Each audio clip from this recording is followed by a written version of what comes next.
Get your questions ready. Make them good. Michael Bolton will disapprovingly judge you if they're not. Thanks, Josh. It's Michael Bolton here, and it's time for another episode of the Locked On Fantasy Basketball Podcast. Let's get to it. Let's get to it, indeed. You are Locked On Fantasy, your daily NBA fantasy podcast. Part of the Locked On Podcast Network, your team every day.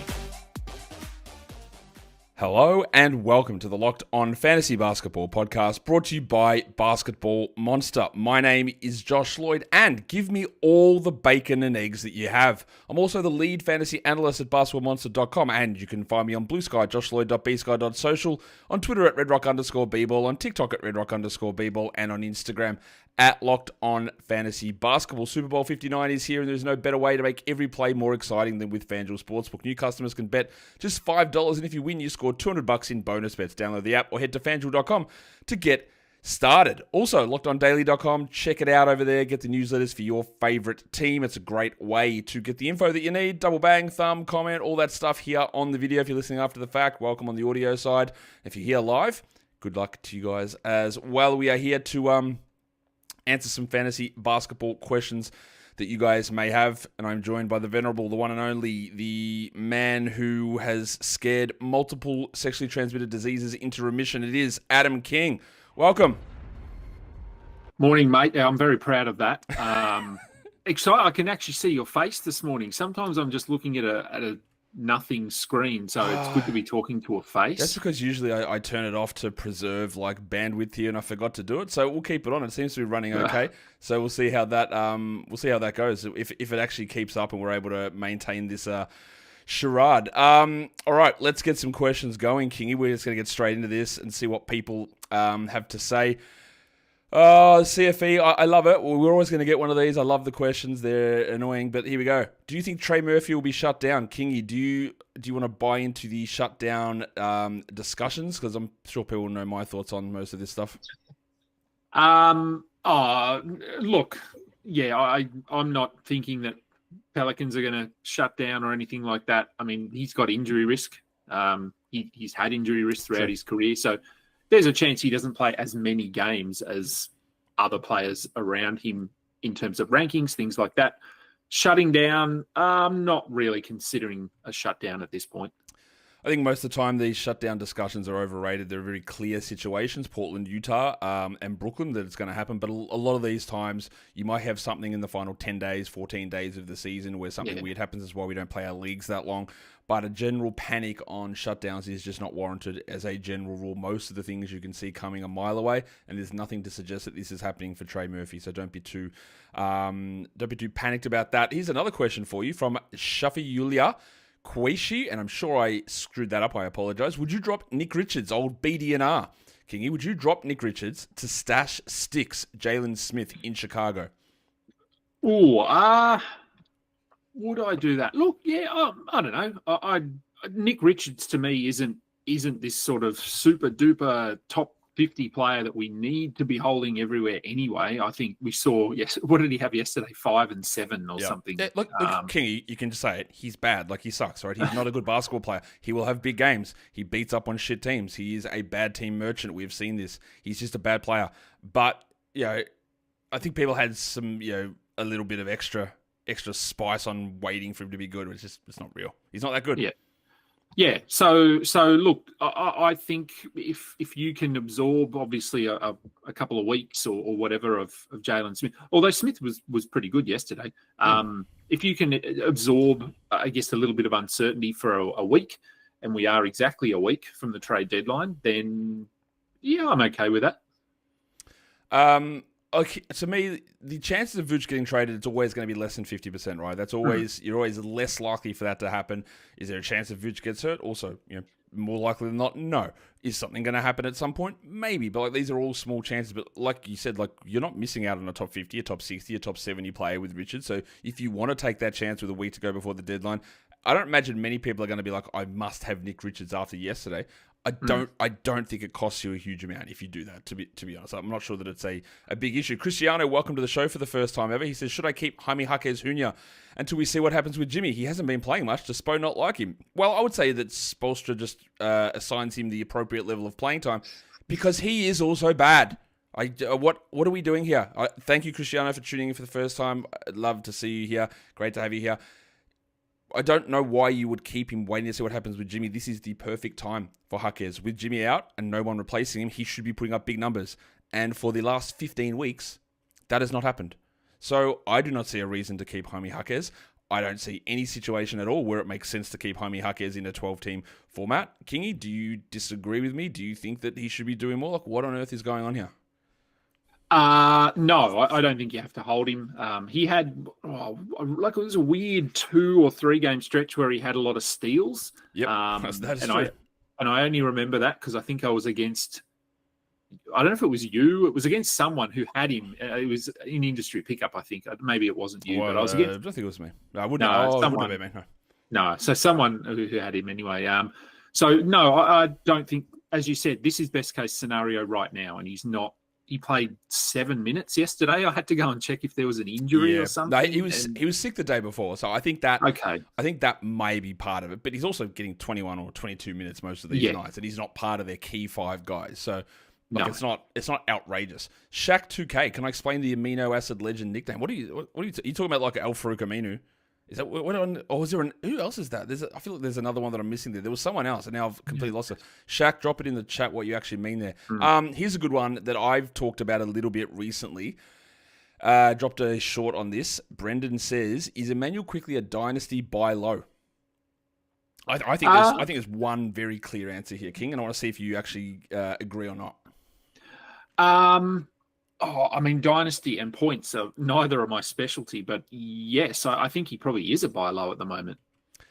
I would say he has to be, and this is why I waste my entire life trawling fantasy basketball forums, Twitter, Instagram, chat rooms, comment sections, all that stuff to see what people say. And when I keep seeing people say this guy's a pussy, he's soft, he never wants to play, he's typical of modern men and beta culture or whatever it is, like he's never going to play, he's so soft, all he wants to do is sit down. When I see people say that, which again is bullshit, like it's not true, that means he is a buy low. Like, do we really think that he's going to play 4 games a year from now on? Like, he will be a guy who touches close to 20 points, gets 7 or so assists. That's very, very good. And you are in a situation where, how does he miss so much time with the Brewers? He's got this, he's got this. Like, you can get him for nothing. People are dropping him in redraft leagues. Like, I'm not saying that he's an awesome player. He's this great point guard, legend, all-star type of a guy. But there will never be a better time king where his value is lower than what it currently is, I don't think. Unless he just has a leg taken off and he can't ever play again. Like, it's never going to be better than this. No, and I think maybe you touched on, I don't know if it was your show or someone's show, touched on the fact that he will be a buy low coming into next season, but we may actually talk about that so much that we get rid of a lot of that. That's exactly what I said. I go, he's going to come in with a ranking of like 150, and I go, this is the dumbest shit I've ever seen. He's going to come into like 40, and I'm going to be like, no, thank you, I'm done. Yeah. The amino acid legend, that was what it was, Torian Prince. The reason why I called Torian Prince outside of the artist formerly known as Torian Prince, but the amino acid legend is taurine is a type of amino acid. So taurine and Torian, and that is why, there you go, I completely forgot that one. There you go, that's a nice little callback.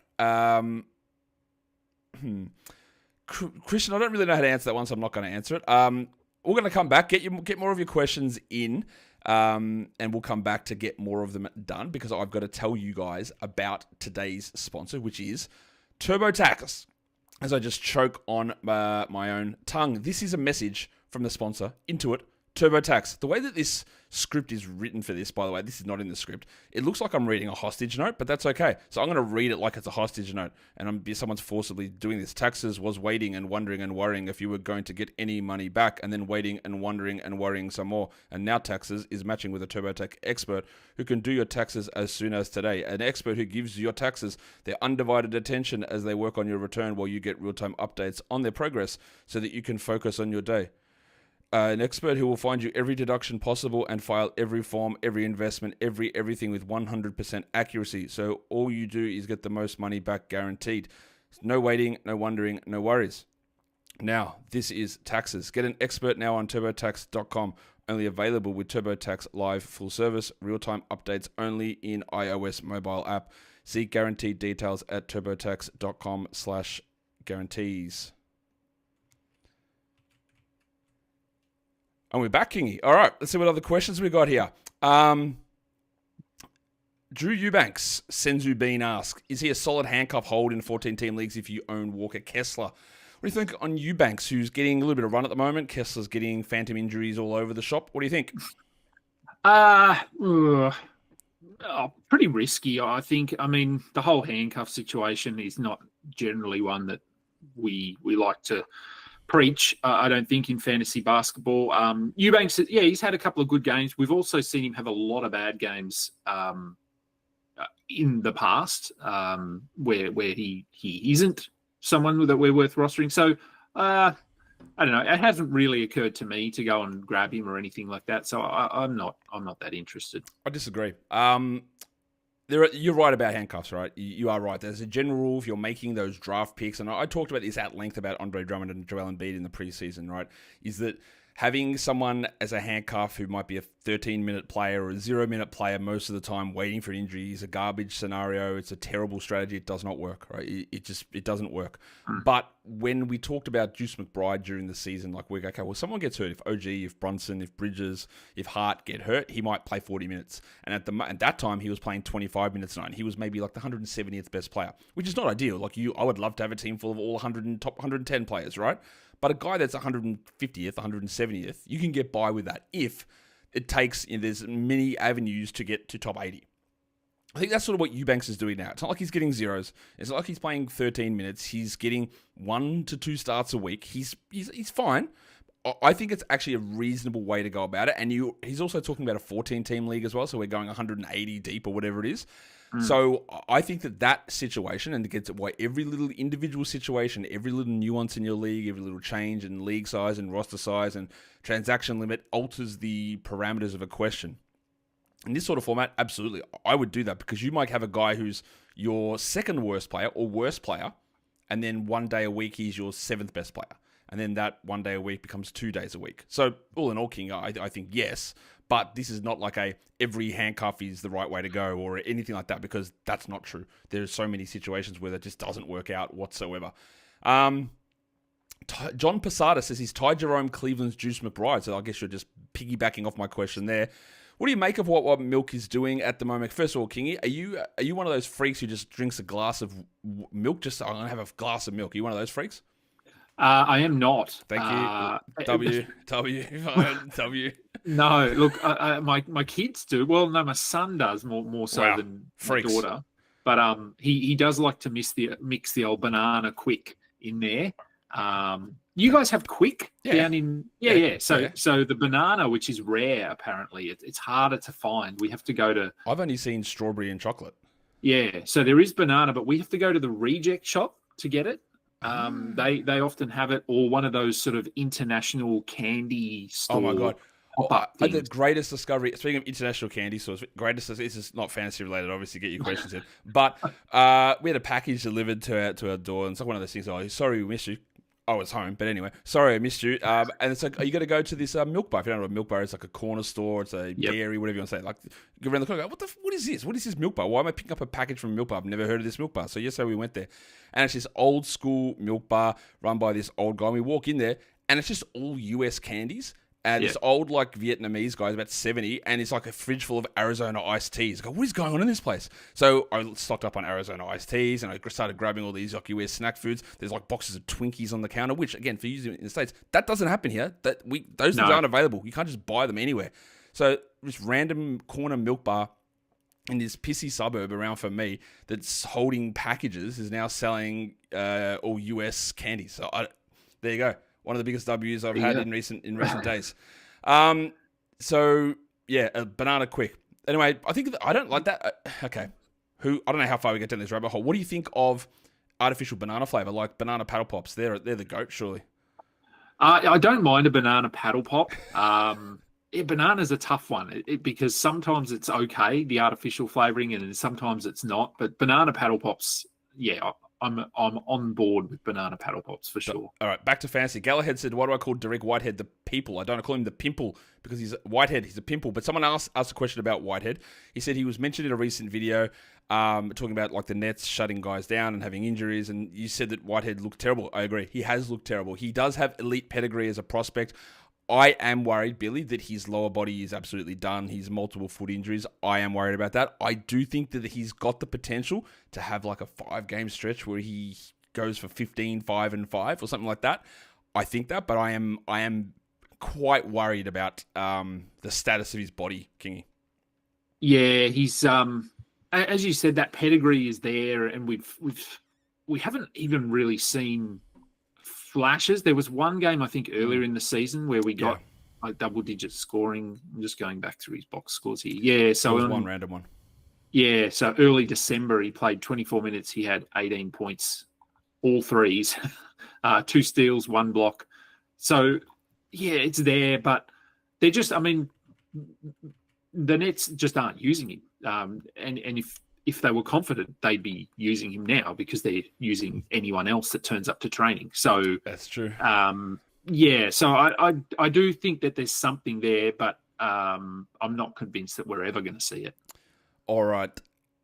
Paprika Finessa, great name. Do I think that Sengun is going to lose value by end of season with the way the Rockets are playing him?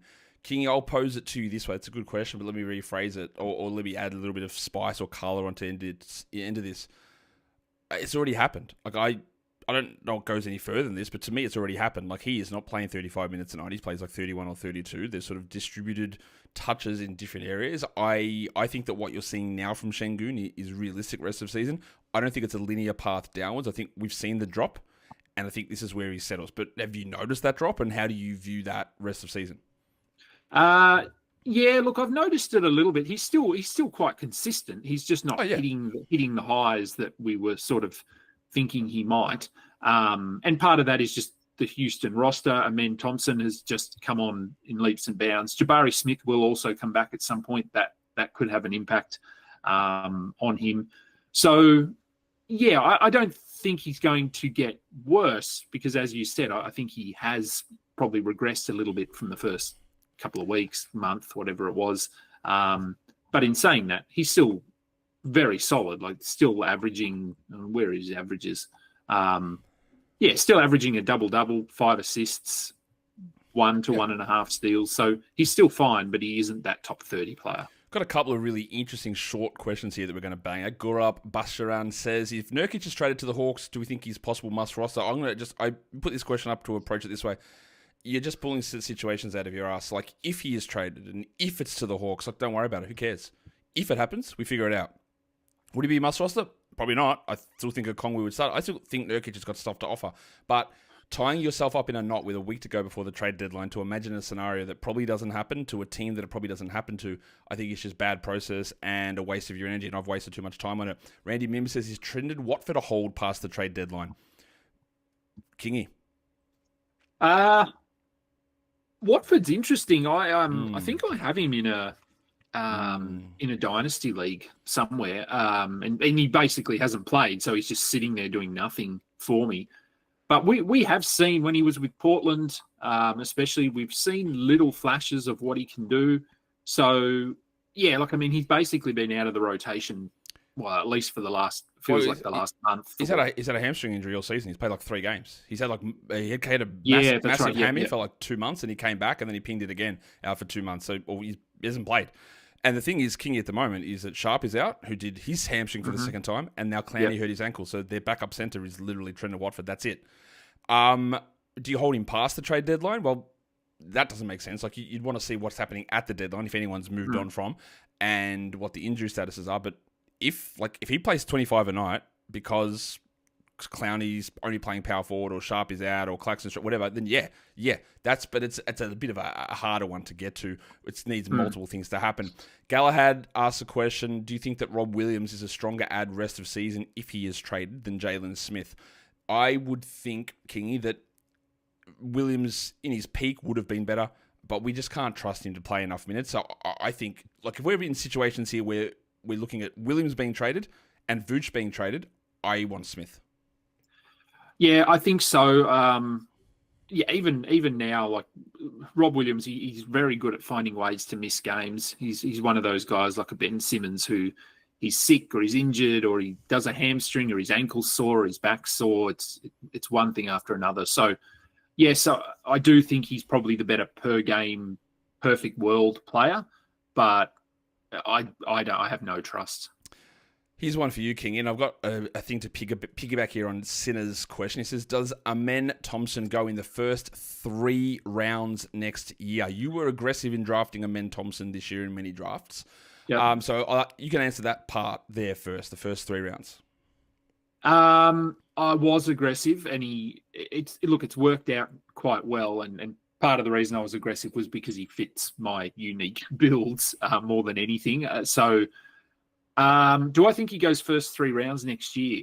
He could be one of, it'll depend how he finishes the season, but he could be one of those players who is hyped a little bit too much, to the point where he's overdrafted. And we saw, like, he had that huge game against Boston. I think that was where he played 40 minutes or whatever. And then the last game was still very good, but he only played 30 minutes. And Jabari Smith still does have to come back. And we saw earlier in the season that they were comfortable playing Jabari Smith over Amen Thompson. Whether that's still the case, I don't know. But, yeah, first 3 rounds, I wouldn't be surprised if he does. But that would be drafting him, I think, at probably peak value. So you're eliminating a lot of the value there and taking somewhat of a chance. Again, depending on your build.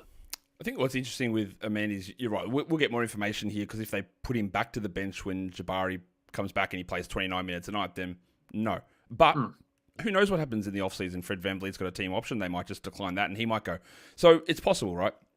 But he brings up an interesting question to me, Amen, because you were aggressive in drafting him. Other people have been aggressive in putting him into spots. I am very long-term high on Amen, but I was a little bit cautious about trying to find the minutes. And there are certain situations that happen in fantasy all the time, and you can beat yourself up. I can beat myself. Other people can fluff themselves up, however they want to do it, right? But there's always interesting things about it, because you can come in here, and I'm not saying that you're wrong or right or anything about this. You can say, well, yeah, I was big on Amen, he fit my build, and look how well it's worked out. But there'll be other people who'll be like, in draft season, I'm drafting Amen because they're going to bench Dylan Brooks, they're going to trade for VanVleet, and they're going to turn it over to Amen.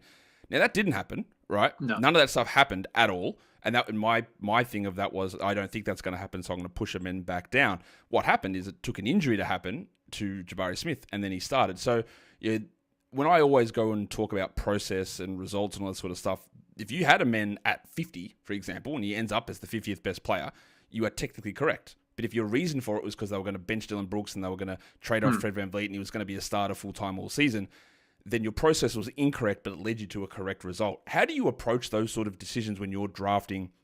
Because you're going to come in here, and where you picked Amen, which I saw in many drafts, you were getting him in the 80s and the 90s. And your reasoning was slightly different to those things. But are you going to come in and go, well, yeah, I was obviously spot on this. How do you reassess that? Like, if the reasoning behind why it happened is different, even if you ended up with the same result?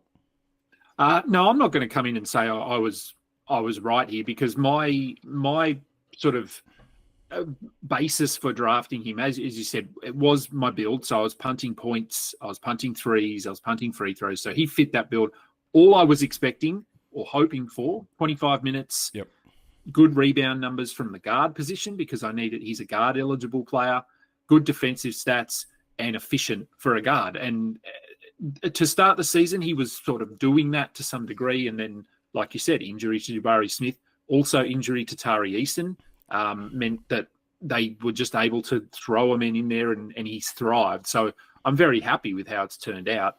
But I'm not going to claim that I foresaw this situation, because I was never under the impression that they were going to bench Dylan Brooks. And I think if they were going to, they would have done it by now. And so that's clearly not going to happen. So, no, I mean, a little bit like you, and it's probably from listening to your show, I suppose, it is more about the process than the result in certain situations. And people will kick themselves for dropping someone based on a month of poor performances, and then they randomly come out and have a strong week. And they go, well, why did you tell me to drop this player? Well, we had our reasons, and we were right in those reasons. So that, to me, it is about making those decisions and having a look at why we make those decisions rather than necessarily what happens after you make the decision. I think it illustrates a lot. There's just a lot of randomness and luck that does happen as well, right? Is that, okay, so that's great that Jabari got hurt, but you can't believe that. You can't trust that that's going to happen. And it doesn't even, and you're possibly right. Like, what if Tari Eason was healthy when Jabari got hurt? What if Eason just played 30 minutes a night and Amen still played 30 but didn't play 40? There's so many things that can happen that change it. I've been very, very high in Amen all the way through. I think he's going to have multiple top 30 fantasy seasons, 10 of them probably. But there's different ways to go about it. And this is all a little bit wanky, but it's not just about us as analysts, it's about anyone with their fantasy team. But if you can sit here and go, I knew it, I knew he'd be this player, and people often will boil things down to an individual. I knew he was going to be this rank. Yeah, but how? How did it get there? Does that make sense? Is there repeatability in that? And that's like, I think, a great way to evaluate things as you move forward. We're going to come back with more of your questions. I can see a ton of them in there already. Today's episode, though, is brought to you by FanDuel Sportsbook. Super Bowl 59 is here. It is one game. It is two teams. It is endless possibilities. Endless is maybe pushing a little bit too far, but that's okay because there's no better way to make every play more exciting than with FanDuel Sportsbook. You can predict the first touchdown. You can call the MVP. You can bet on the coin toss. King, have you ever had any situations where you've been betting on tossing?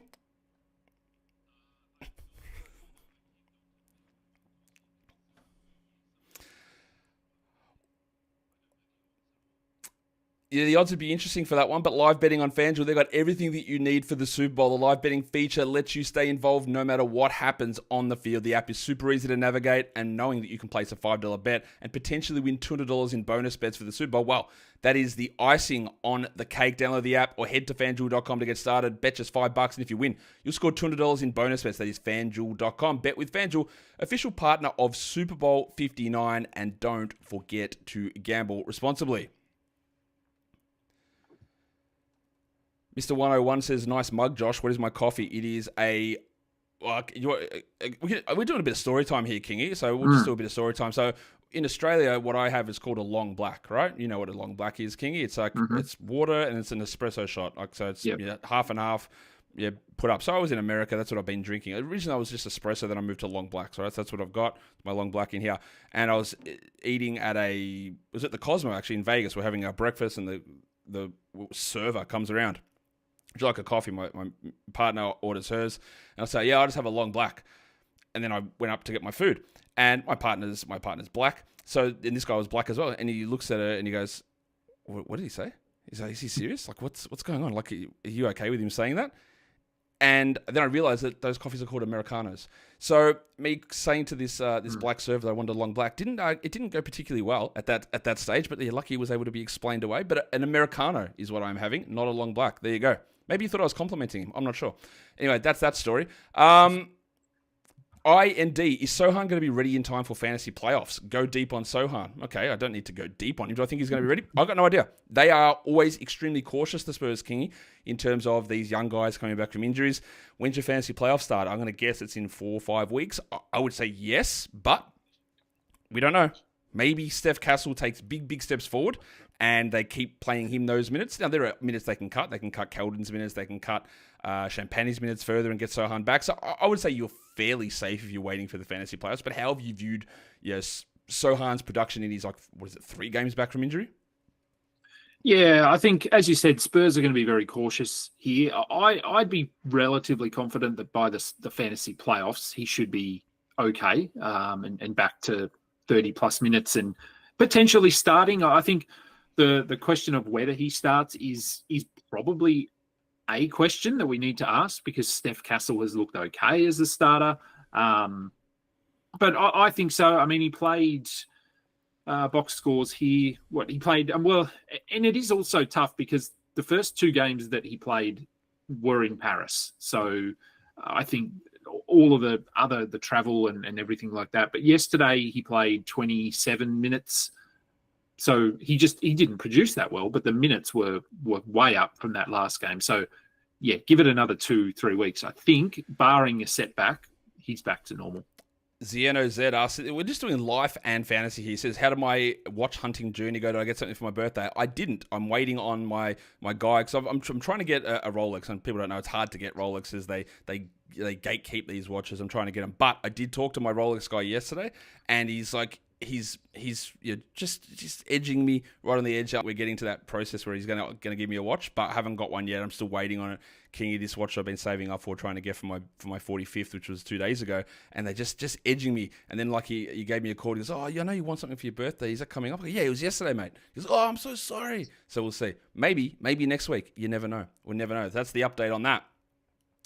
Who do I consider to be league winners late in this season? Whoever wins the league, CFE. Like, this league winner term is a nonsense term. Do not use it. It'll put you into situations that make you, I don't know what the right word is here, Kingy, be bad at fantasy. I don't know. It's a bad term. It's a terrible term. It doesn't work. It's not a real thing.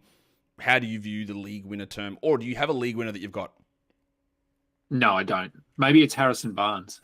It is absolutely not Harrison Barnes, but thank you for your input, Kingy. All right, let's go. Daniel, you're always on here. I haven't seen your questions for a while, though. Do you think that Chicago makes moves and opens things up for Matas Buzelis, or is it too risky in shallow category leagues? And I love that you put that last part in there, Kingy. Matas Buzelis has been the first player off the bench for the Bulls the last 2 games. Now, Levine missed the last game. You had Kobe White out the last game before that, but it is a definite change in what they're doing. How are you viewing the Matas Buzelis situation? I'd love to see more of what he has. The Bulls just haven't. Well, the Bulls. I mean, you could do a whole pod on some of the decisions the Bulls have made or haven't made. But for me, yeah. Look, I think the fact that he's coming off the bench, his minutes have increased slightly over the last 2. He's more of just a watch guy. I think we're just keeping an eye on him at the moment. I was on Dan's show. We recorded a couple of days ago. I think he just released it, talking about some stashes and post-deadline players, that sort of thing. I mentioned Buzelis because just I like his skill set, and I think the Bulls should not care about winning, but we know that the Bulls love finishing 10th or 9th. So I'm absolutely not confident that we get there, but I do think he is someone that we need to be keeping an eye on. Shane Sutton, who must have just tuned in now, but there's a part of this question that I do like. He says, what do you think of Scoot and Jaime Jaquez after the deadline? Those 2 things, King, are not remotely close. They're not even related at all. What I think, we've talked about Jaime Jaquez. I don't think literally anything changes at all. Scoot, though, it's frustrating the way he's been handled in Portland. How are you viewing the Scoot Henderson scenario? Is he a must hold for you at the moment? Yeah, I get a lot of questions about Scoot as well. I like to think that he is. It is frustrating that he was starting. You had that great sort of breakout game where he hit a lot of threes. I can't remember how many it was, but played really well. Then they moved him back to the bench. He had some really poor performances. Then he had a good one, and then his minutes were back down. This is Portland, so hard to get a read on at the moment. I'm trying to hold him just because I think that the upside is there for him to be a 18, 20-point scorer with good assist numbers. He can get steals. He can hit threes. So yes, I think he's a hold, but it is really inconsistent at the moment. I agree. I saw a question there. I don't normally do trade questions. Actually, this one's interesting. Karl Anthony Towns' true shooting has decreased after his thumb has been injured. It's true. Basically, the shots aren't going in. I'm worried about that. Have I decreased my projections? Not massively. I will probably go in and do a bit of a refresh of the Knicks today, but I haven't looked at that. But it is something worth noting. But there was a specific trade question here from G. Yosef. He says, a desperate GM is looking to trade Luka. Well, that guy's probably waited a little bit too long, considering that Luka's maybe back in a week or so. But he says, should I trade Josh Hart and Chris Paul in a 12-team league, punt free throws? To me, Kingy, there was no question about this. Look, this is, as much as I didn't love getting Luka in fantasy leagues because of a 2-game finals week in my playoffs, to me, that's an absolute no-brainer decision. Like, Luka's back in maybe a week and a half, and it hasn't been great, but this guy's borne the brunt of not having him for 4 or 5 weeks since Christmas, and now he's going to trade him away. Like, you couldn't have done this any better, I don't think, if you're getting Luka in this scenario. Yeah, no, I'd absolutely go after Luka. The time to trade Luka was, as you said, a month ago. Not if you've held him, why would you be looking to move him now unless you're just so desperate? But yes, I would make that trade if they're willing to do it. How reduced does Hartenstein become with Chet instead of what he's getting now? Does he move from 11 and 12 to 9, 10 and 2 or lower? I know it's a ways away. I just want to know if I should trade him. you're right. It is a ways away, and Chet will be coming back, and Chet will be limited. I honestly, Kingy, I know I've had this question a couple of times. It hasn't entered my head for a single second to be worried about what Hartenstein is doing. The difference between him giving you 11 and 12 and 9 and 10, like, who cares? Like, honestly, like, you can have a good week or a bad week, and that could be your variance anyway. So, yeah, like, Chet coming back reduces somewhat, but I honestly don't think that level of worry about him, with the uncertainty of when Chet comes back, the uncertainty of how much Chet plays, minutes and games, leads me to trade him away at this point. I just don't think it's worth worrying about. No, thought hasn't really crossed my mind. I mean, we're aware that Chet's coming back, but I guess, projection on Hartenstein, I was relatively high on him coming into the season, and that was based on Chet playing, not Chet being out for 3 months with an injury. So, doesn't change too much for me. I think what Hartenstein brings is different to Chet anyway. So, yeah, I'm not too worried. I'm not making any significant changes.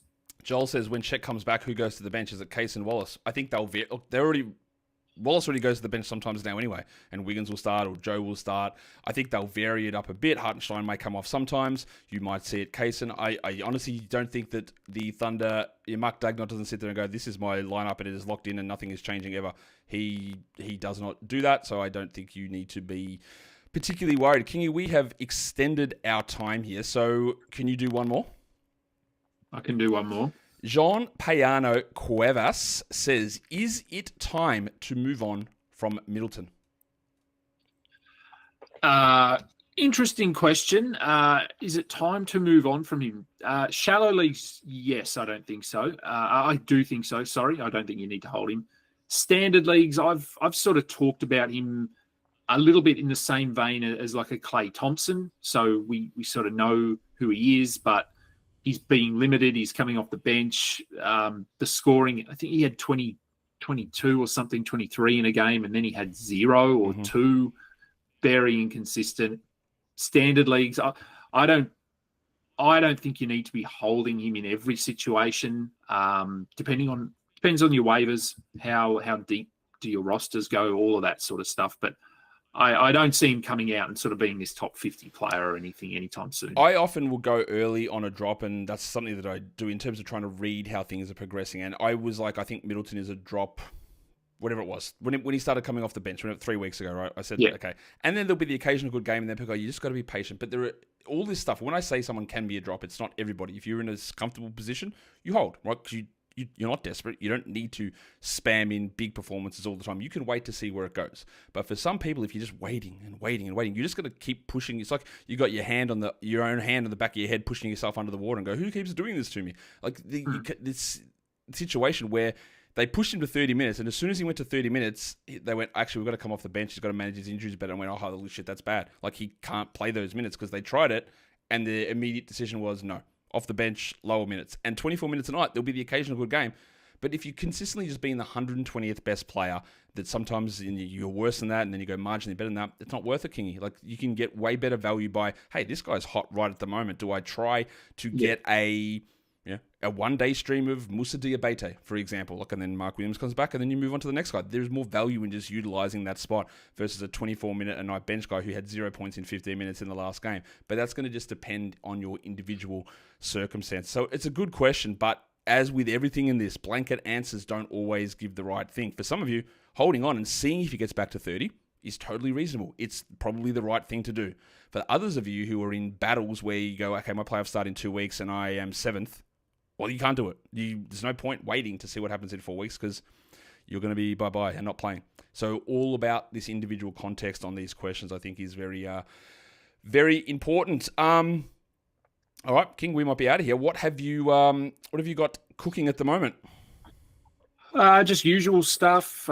Pre-game, post-game shows, some extra shows thrown in just if I'm looking for stuff to do and people are willing to jump on with me. Trade deadline in a week with Dan. What else is coming up beyond that? Not much. RotoWire stuff, a couple of articles a week over there. And planning for Summer League. That's exciting. So looking forward to that. So you're heading over to Summer League, Kingy? Yeah, I'll be there. There's hopefully a few analysts heading over this year. It'll be good to actually meet. Who else is? I'm sure you've met more than me, but it would be good to. Who do you know that's going? Because I know that there's people are organising this stuff at the moment. I'm going to be there. I've told the guys on the show that I'll be there if people want to come and kind of say hi. Like who else is heading over? So we've got so Noah Rubin will be there. Scott Keller's a maybe. Dan will probably be there. Dan Vesperis, Dan Titus will be there. Matty G is heading over. Alex Baruth. So the RotoWire guys will probably be there because they'll be doing their trip. Who else have we got in our little chat here? Michael Waterloo, Kayla Fonte, Alex Burns, Raphael Johnson, B-Dub maybe. So it could be sort of 10, 12 of us. So should be good. Interesting. All right. Well, we will see. I'll see you before then, but we will see people over at Summer League in Vegas as well. Kingy, thank you again for coming on and fielding all of the questions from people. My pleasure, mate. Always fun to get up at 6:15 in the morning. We love an early rise here, Kingy. And that is the end of a Mailbag show. So I hope you guys found some interesting questions. I hope you guys are all rushing out to get your banana quicks from the local stores, and most importantly, you're double banging and thumbing, and also keeping things positive, keeping things real. Like, again, it's very easy to bring ourselves down with so many things that happen, but there's always something small, something positive. We're not about blind positivity, we're about realistic positivity, and I think that's a great way to go about it. Guys, thank you so much for listening, everyone. See ya.